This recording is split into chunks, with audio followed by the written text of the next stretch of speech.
Hello friends, அஸ்ஸலாமு அலைக்கும், வணக்கம். இன்றைக்கி சகர் ரொட்டீன் எப்படி போச்சுனாக்கா, அதாவது நைட்டில் இருந்து காலையில் 6 மணி வரைக்குமே டைம் போனதே தெரியல. குயிக்காக போயிடுச்சு. எங்கள் அம்மா லேட்டாக தான் பள்ளியாசல்லேருந்தே வந்தாங்க, 11:30க்கு தான் வந்தாங்க. அதுக்கப்புறம் ஃபுட்டு எதுவுமே எடுக்கலை. சரி, என்னோடய சகர் ரொட்டீன் எப்போதுமே எங்கள் அம்மாவுக்கு ஃபஸ்ட்டு டீ போடுறது தான். அவங்களுக்கு டீ போடலான்னு அடுப்பில் பால் ஏற்றினாக்கா கடைசியில் இந்த பால் திரஞ்சி போயிட்டு, திருப்பியும் போயிட்டு மாடியில் போயிட்டு தான் ஃப்ரிட்ஜ் இருக்குங்கிறதுனால திருப்பி மாடி ஏறி போனேன். அதுக்குள்ளே இந்த டீ தூள், இந்த சர்க்கரை எல்லாம் போட்டு வச்சுட்டு ஒரேடியாக மேலே ஏறிட்டேன். அதே மேலே போகும்போது எதுவும் லைட் எதுவும் ஆன் பண்ண முடியாது. ஏன்னா லைட்டை ஆன் பண்ணாக்கா மாடியில் எல்லோரும் கத்த ஆரம்பிச்சிடுவாங்க. அதனால் ஃபோன் லைட்லேயே அப்படியே போயிட்டேன். உங்களுக்கு பார்த்தாலே தெரியும், ரொம்ப அமைதியாக இருக்கும். மணி 3:45 3:30லேருந்து 3:45 டைம் இருக்கும். ஏன்னா ரொம்ப நேரம் ஆகிடுச்சு. எங்கள் அம்மா ஏன்னா 21லேருந்து ஈது வரைக்கும் பள்ளியாசலில் தொழுகை 1லேருந்து 2 மணி வரைக்கும் ஒரு தொழுகை நடக்கும். அதனால் எங்கள் அம்மா எப்போதும் டெய்லி லேட்டாக தான் வராங்க வீட்டுக்கே. ஸோ அதனால் நைட்டு தூக்கம் போயிடுச்சு. சரி, ஃப்ரிட்ஜு மேலே இருக்கிறதுனால ரொம்ப கடுப்பாக இருக்குது. அதுவும் இந்த நோன்பு டைமில் ஏறி ஏறி இறங்குறது. பேர்ட்ஸை பார்க்குறதுக்கு நார்மலாக காலையில் ஒரு வாட்டி எப்போதும் ஏறுவேன், சாயந்தரம் ஒரு வாட்டி போவேன். இந்த ஃப்ரிட்ஜ் இருக்கிறதுனால மாடியில் அதுவும் இருக்குது. கீழே வேலை பார்க்கும்போது மேலே தூக்கி போட்டது, இதை இறக்க பாடலை. அதனால் திருப்பி மேலேயும் கீழேயும் ஏறுறதே கொஞ்சம் கடுப்பாக இருக்குது. ஒரு கிளான்ஸ் என்னோடய பேர்ட்ஸ் எல்லாத்தையும் பார்த்தேன். சைலண்ட்டாக தூங்கிட்டு இருக்காங்க. இன்னும் யாரும் சவுண்டு போடலை. ஒரு ஆள் எந்திரிச்சு கத்த ஆரம்பித்தா போதும், எல்லாரையும் எழுப்பி விட்டுடும். அதனால் நான் எதுவும் பெருசாக எதுவுமே செக் பண்ணலை. இந்த குட்டீஸ் ரெண்டுமே தூங்காமல் முழிச்சிட்டு இருந்தாங்க. இவங்கள மட்டும் பார்த்துட்டு நான் அப்படியே வந்துட்டேன். ஏன்னா ரொம்ப நேரம் ஃப்ளாஷ் அடித்தாலும் ஒரே ஒரு பேர்டு மட்டும்தான் எழுப்பி விட்டுரும், மற்ற எல்லாம் கத்த ஆரம்பிச்சிடும். அந்த மாதிரி தான் இது. ஃபேன் எப்போதும் ரெகுலராக எப்போதும் இந்த சம்மர் சீசனில் காலையிலே ஓடும், நைட்டை ஓடும். அது என்ன ஆக போகுதுன்னு தெரியல. ரொம்ப பயங்கர ஹீட்டாக இருக்குது. என்ன சொல்கிறது, ஜன்னல் எல்லாம் ஓப்பனில் இருந்தால் பரவாயில்ல, ஜன்னலுக்கு வலையும் அடிக்கலை. ஒரே ஒரு ஜன்னல் மட்டும்தான் ஓப்பனில் இருக்குது.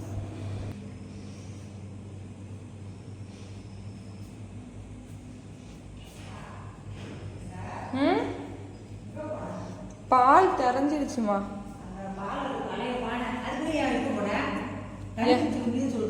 அதெல்லாம் வேணாம், டீ போட்டேன் 5 செகண்ட். அது ஒன்றும் ஆக போகிறதில்ல, 5 செகண்டில் போட்டுருவேன். அது பரவாயில்லம்மா. எங்கள் அம்மா என்ன கேட்குறாங்கனாக்கா, பால் தெரிஞ்சிடுச்சுன்னா விட்டுற வேண்டியதானே, மணி 4 மணி ஆகிடுச்சி, நியத்து சொல்லிவிடுவோம், டைம் எடுக்க வேணாம் அப்படின்னு சொல்லிட்டு இருந்தாங்க. நான் தான் சொல்லிட்டு இருந்தேன், ஈஸியாக டீ போட்டது ரொம்ப நேரம் ஆகாது, கொதிக்க வச்சு ஊற்றிட்டோன்னா வேலை முடிஞ்சிடும், கொஞ்சம் பறக்காமல் இருன்னு சொல்லிவிட்டு அவங்கள மறுபடியும் தொழுவ போக சொல்லிவிட்டு நான் டீ போட்டு வச்சுட்டேன். அம்மாவுக்கு மட்டும்தான் போட்டு, எனக்கு நான் குடிக்கலை. எனக்கு சமயத்தில் நோன்பு திறக்கும் போது கட்டாயமாக டீ இருக்கணும். இப்போ சகருக்கு டீ இல்லைனாலும் பரவாயில்ல, ஏன்னா டீ குடித்தோன்னா தூக்கம் கலைஞ்சிரும்னு சொல்லிட்டு நான் குடிக்க மாட்டேன். ஆனால் எங்கள் அம்மாவுக்கு கண்டிப்பாக டீ இருக்குந்தே ஆகணும்.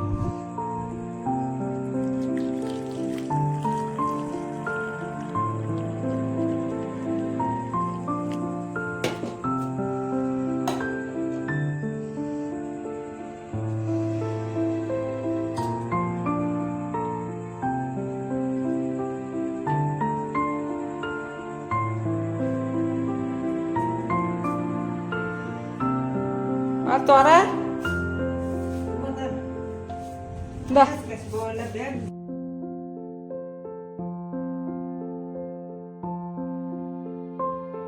காலையில் எந்திரிக்கிறதுக்கே லேட் ஆகிடுச்சி, 11 மணி ஆகிடுச்சிங்கிறதுனால நைட்டு சகருக்கே பேர்ட்ஸோட இந்த கொண்டைக்காலையெல்லாம் விசில் அடித்து வச்சாச்சு.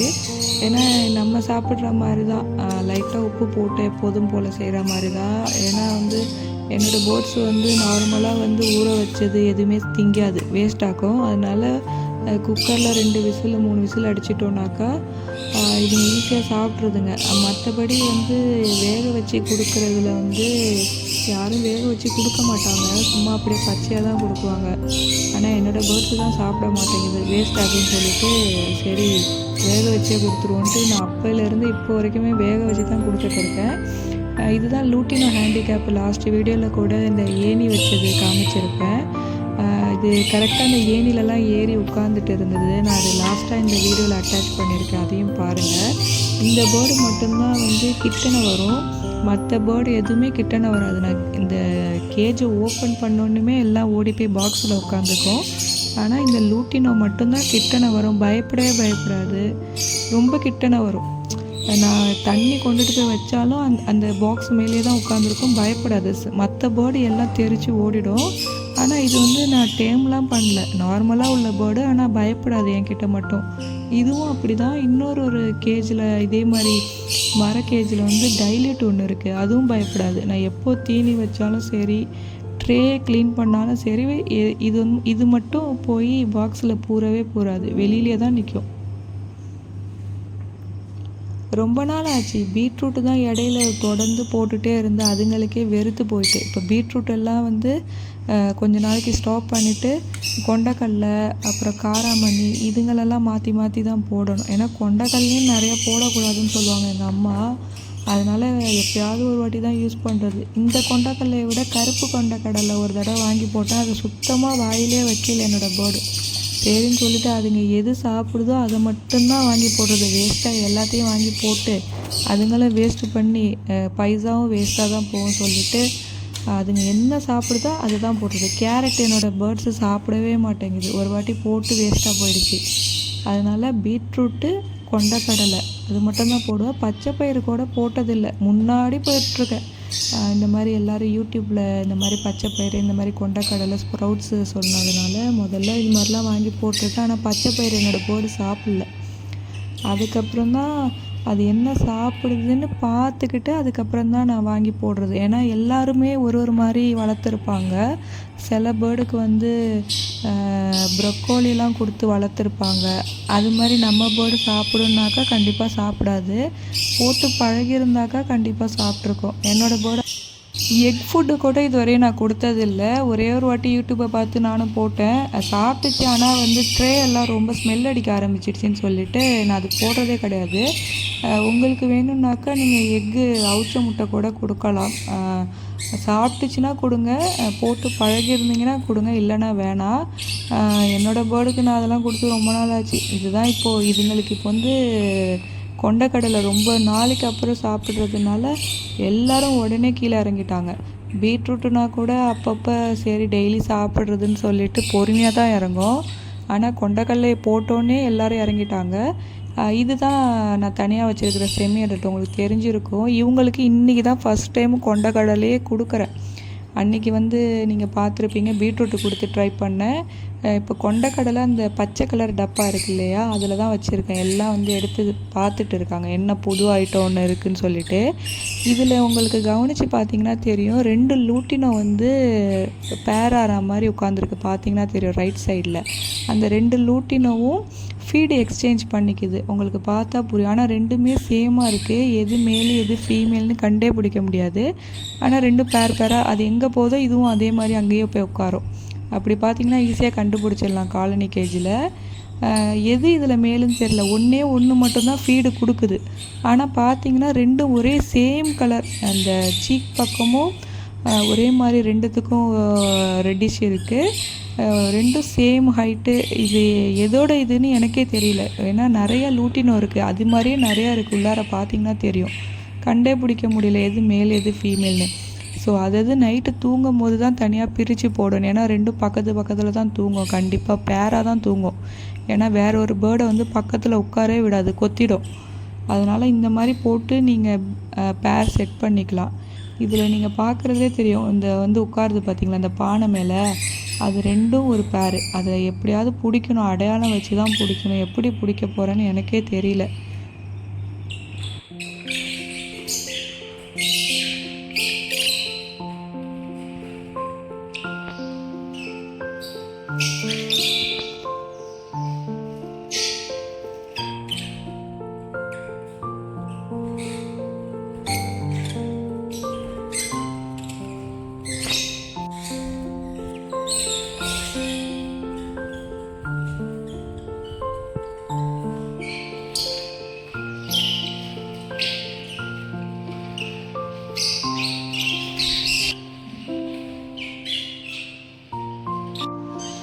நான் அந்த சைடு பார்த்துட்டு இருக்கும்போது பாக்ஸுக்குள்ளேருந்து சரியான சவுண்டு. இந்த சிக்கை வந்து பேரண்ட் வந்து கடிக்குது. உங்களுக்கு பார்த்தா தெரியும், முதுகில் வந்து ரத்த கரையாக இருக்குது. இந்த மதர் வந்து என்ன பண்ணுதுன்னா ஃபெதரை வந்து ப்ளக் பண்ணுது, இந்த சிக்கை போட்டு கடிக்குது. அன்றைக்கி தான் கடிச்சிச்சின்னு சொல்லிட்டு வேப்பெண்ணெய் தடவி வச்சுருந்தேன், அதுக்கப்புறம் கடிக்கல. இப்போ உங்களுக்கு பார்த்தா தெரியும், முதுகு சைடு ரெண்டுத்துக்குமே இல்லை. இது வேப்பெண்ணெய் தடவி தான் விடுறேன், அது பேரண்ட்டு கரெக்டாக பார்த்து முதுகுலே போட்டு கடின்னு கடிக்குது. பாவம் அந்த சிக்கு வந்து இன்னும் நல்லா பலமாக கடிக்கும் போல இருக்குது, அந்த மாதிரி இருக்குது அந்த பேரண்ட்டு. சரின்னு சொல்லிட்டு கீழே மெனக்கட்டு போய் மஞ்சள் பொடியில் வந்து வேப்பெண்ணெய் கலந்து தேய்ச்சி விட்டுட்டேன், அப்பயாவது கடிக்காமல் இருக்குதான்னு சொல்லிட்டு. இவங்க எல்லாரையும் தான் உங்களுக்கு தெரியும், அந்த மேலோட தலையை பார்த்தீங்களா, ஃபெதர்ஸே இல்லை. அது என்னன்னு தெரியல, அதுக்கு சம்மர் சீசன் வந்துட்டாலே அதுக்கு வந்து அந்த மாதிரி ப்ராப்ளம் வருது. ஃபேஸில் வந்து சுத்தமாக ஃபெதரே இருக்க மாட்டேங்குது. நான் சொன்ன டெய்லி டிவி தான், நான் எவ்வளோ கிட்ட ஃபோன் எடுத்துகிட்டு போனாலும் அங்கேயே தான் நிற்கும், ஓடவே ஓடாது. உங்களுக்கு முன்னாடியே தெரியும் இந்த எல்லோ புல் ஃபிஷர் வந்து மேலுன்னு. இதுக்கு வந்து ஃபீமேல் நான் எது போடலான்னு இருக்கேன்னா மாஸ்க் இருக்குது, ப்ளூ மாஸ்க்கு, அதுதான் போடலான்னு வச்சுருக்க ஒரு ஐடியா இருக்குது. கேஜி இல்லை, கேஜி கிடைச்சோடனே அதை மாற்றி போட்டுருவேன். நான் சொன்னேன் இல்லையா, இது லேடரில் புதுசாக உட்காந்துருக்குன்னு சொல்லிட்டு, நான் பார்க்கவே இல்லை. இந்த லூட்டினோ ஹேண்டிகேப்பு கரெக்டாக அந்த ஏணியில் கரெக்டாக போய் உட்காருது. ஏன்னா நேற்றுலாம் பார்க்கும்போது எந்த அப்டேட்டுமே இல்லை, வச்சதுக்கப்புறம் அதுக்கு புதுசாக இருக்கிற மாதிரியே தெரில, எப்போதும் போல் குதிச்சிட்டு தான் நின்றுச்சு. நான் இன்றைக்கி தான் பார்க்கும்போது பார்த்தேன், கரெக்டாக ஏணியில் உட்காந்து இருந்துச்சு, ஒரு ஸ்டெப்பு உட்காந்து இருந்துச்சு. சரி, அது உங்கள்கிட்ட காமிக்கலான்னு சொல்லிட்டு தான் வீடியோ எடுத்தேன். எதனால் இதுங்க ரெண்டும் வெளியில் நிற்கிதுன்னு சொல்கிறேன். பாக்ஸை வந்து ஓப்பன் பண்ணி வச்சுருக்கேன். எப்போதும் பாக்ஸை ஓப்பன் பண்ணால் ஃபீமேல் வெளியே வந்துடும். இந்த மேல் வந்து கத்திகிட்டே இருந்துச்சு, ஏன் உள்ளே போக மாட்டேங்கிறேன்னு சொல்லி அந்த ஃபீமேலை வந்து கத்துது. அதோட லாங்குவேஜ் எனக்கு தெரியாது, இருந்தாலும் சொல்கிறேன், அது அப்படி தான் சொல்லுதுன்னு நினைக்கிறேன்.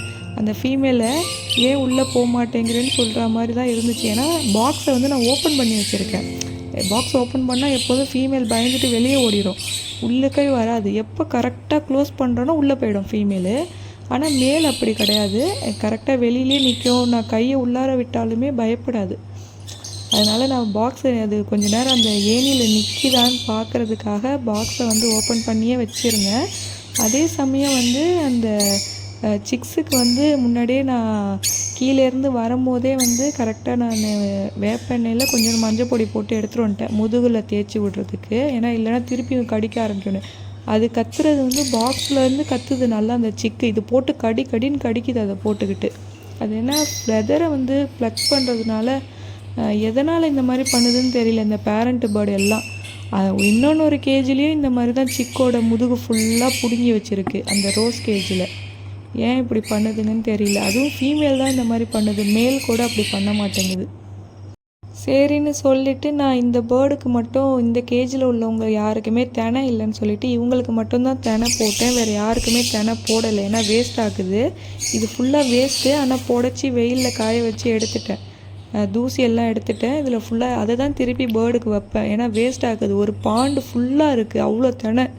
எல்லாம் வேஸ்ட் ஆச்சுன்னா என்ன ஆகும், நீங்களே யோசிச்சு பாருங்கள் எவ்வளோ காஸ்ட் இருக்குன்னு சொல்லிட்டு.